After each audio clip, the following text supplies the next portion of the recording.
Did former First Lady Michelle Obama really slam the country music industry, saying that the genre was for morons?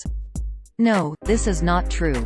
She never made such a statement, and the story was published by a liberal satire website that tries to mislead Trump supporters and Republicans into sharing made-up stories that are clearly marked as satire when you actually click them.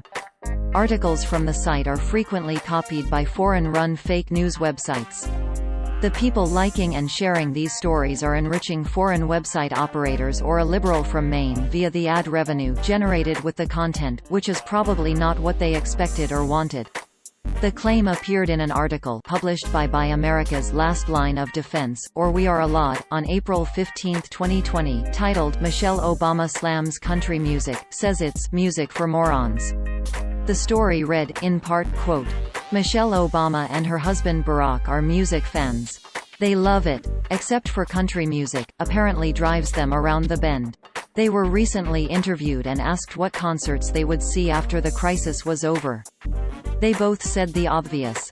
Jay-Z. Beyoncé. Maybe one of The Who's 427 farewell tours." When the interviewer, Joe Barron, asked if they'd take in a few country shows, seeing as how Mr. Barron is a huge country music fan, Barack Obama said, "Not really a fan." Michelle Obama snorted and said, "Not over my dead body." When the shocked interviewer asked why, she went into a long diatribe of how much she disliked the true American form of music, much of it shrouded in patriotic themes and Americana. End quote. Users on social media only saw this title, description and thumbnail, quote, "Michelle Obama slams country music, says it's music for morons. There has never been a more intellectually devoid art form, ever." End quote. This is, of course, all nonsense. In fact, in November 2011, the then First Lady hosted a country music celebration at the White House. Here is part of a story from the Huffington Post about the event, quote, "After bravely trying her hand at NASCAR with only partial success, Michelle Obama and her husband decided to go full-on country and throw a country music fest in the White House. We know, we couldn't believe it either. Unfortunately there were no 10-gallon hats involved, but the First Lady wore some brights to signal her partying mood, perhaps after she was booed in blue?"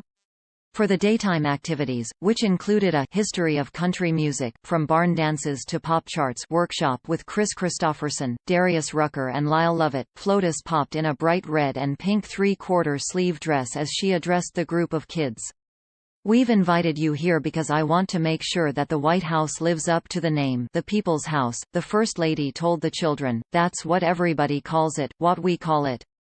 And I want to be sure that it's not just a place for senators and diplomats and CEOs who have a chance to come here, but it's a place for all Americans, especially young people.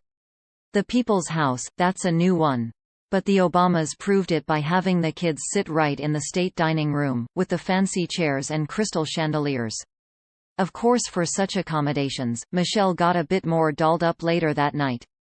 For the evening's concert, Mrs. O swept her hair up and picked a pink silk pantsuit, watching the concert from the front row with the president. End quote. The fake story was pushed by a site that comes with a clear satire disclaimer at the bottom of each article, quote, "Satire ~sati, our nonth use of humor, irony, exaggeration, or ridicule to expose and criticize people's stupidity or vices, particularly in the context of contemporary politics and other topical issues. If you disagree with the definition of satire or have decided it is synonymous with comedy, you should really just move along." End quote. The owner and main writer of the site is self-professed liberal troll Christopher Blair, a man from Maine who has made it his full-time job to troll gullible conservatives and Trump supporters into liking and sharing his articles. He runs several other websites, including wearethelaw.com, bustatroll.org or Bebist website. Sometimes, he is also known under his nickname, Busta Troll. A second man working on the sites is John Prager, as revealed in this earlier story that Lead Stories wrote. Articles from Blair's sites frequently get copied by real fake news sites that often omit the satire disclaimer and any other hints the stories are fake. Blair has tried to get these sites shut down in the past, but new ones keep cropping up. Blair and his operation were profiled by The Washington Post on November 17, 2018 by Eli Saslow, quote,